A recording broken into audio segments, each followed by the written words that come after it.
आपण पाहत आहात बागलाण वृत्तांत, खबरबात महाराष्ट्राची। वटार, विरगाव, डोंगरेज, विंचरे, चौंधाने परिसरात एका रात्रीच बळीराजांच्या स्वप्नांवरती नांगर।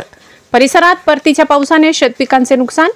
बागलाण काल रात्रीपासून परतीच्या पावसाने वटार परिसरात धुमाकूळ घातला असून सोंगडी आलेला मका, बाजरी पिकाचे वादळी वाऱ्यासह आलेल्या पावसाने मका, बाजरी पीक भुईसपाट झालं असून एका रात्रीत शेतकऱ्यांचं स्वप्न मातीत मिळून हातातोंडाशी आलेला घास परतीच्या पावसाने हिरावलाय। परिसरात कोबी, फ्लावर, फुलशेती, मेथी, उन्हाळी कांदा रोपे, लाल कांदा आदी पिकांचे मोठ्या प्रमाणात नुकसान झाले। गेल्या 2 दिवसापासून कोणत्या ना कोणत्या ठिकाणी आपला मोर्चा वळवत असल्यामुळे शेतकरी तुर्तास उद्ध्वस्त झालाय। शेतात पाणी साचलाय तर शेतीचे बांध तुटले आहेत, नदी नाले तुडुंब भरून वाहत आहेत। वटार परिसरात पावसाने हाहाकार माजवलाय। शेतकरी बाजरीच्या कापणीच्या कामात व्यस्त दिसत होते, पण अचानक विजांच्या कडकडाट व वादळी वाऱ्यासह आलेल्या पावसाने शेतकऱ्यांचे कंबरडे मोडले। जोरदार वादळ आल्यामुळे वटार येथील सर्व शेतकऱ्यांचा मका भुईसपाट झाला। शेतात 1 ते 1.5 फूट पाणी साचल्याने मका पिकाचे पूर्णतः नुकसान झाले। भाजीपाला पिकांचेही मोठ्या प्रमाणात नुकसान झाले। गेली 4 महिने शेतात राबून तयार केलेली पिके अचानक आलेल्या पावसाने होत्याचे नव्हते केले। कोणाच्या मनात शंकाही नसताना पावसाने रडीचा डाव खेळल्याने बळीराजाचा कंबरड मोडलाय। भाजीपाला पिकाचेही प्रचंड प्रमाणात नुकसान झाले। बेसावध असलेल्या बळीराजाने जमा करून ठेवलेल्या बाजरी पिकाच्या कणसांच्या गरींमध्ये पाणी घुसल्याने बाजरीची कणसे उगवण्याची शक्यता आहे, तर उभा मका पिके भुईसपाट झाले असून प्रशासनाने सरसकट पंचनामे करून बळीराजाला या अस्मानी संकटातून बाहेर काढावे अशी मागणी परिसरातील शेतकऱ्यांकडून होते आहे। बागलाण वृत्तांतासाठी सहसंपादक सचिन सोनावणे।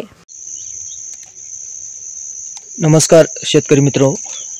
तर काल संध्याकाळपासून जर आपल्या बागलाण तालुक्यात जो पाऊस झालेला आहे, वादळी वाऱ्यासह जो पाऊस झालेला आहे, त्याच्यामुळे मका पिकाचं पूर्णतः नुकसान झालं आहे। बघू शकता तुम्ही, पूर्णतः हिरवागार मकी, जे अजून तो मक्का सुद्धा भरलेला नाही आहे, तो पूर्णतः पावसाने पूर्णतः नुकसान झालेलं आहे। तर माझंच नाही तर पूर्ण बागलाण पट्ट्यात म्हणजे बागलाण तालुक्यात पूर्णतः नुकसान झालं आहे। मी वटार गावातून बोलतोय। तर भयानक परिस्थिती आपण बघू शकता। पूर्णतः हा जो मक्का आहे तो पूर्णतः जमीनदोस्त झालेला आहे। तर माझी एक सरकारला विनंती आहे की लवकरात लवकर पंचनामे करून आर्थिक जे नुकसान झालेलं आहे शेतकऱ्याचं ते भरून निघावं आणि सगळ्या शेतकऱ्यांना एक मदत व्हावी।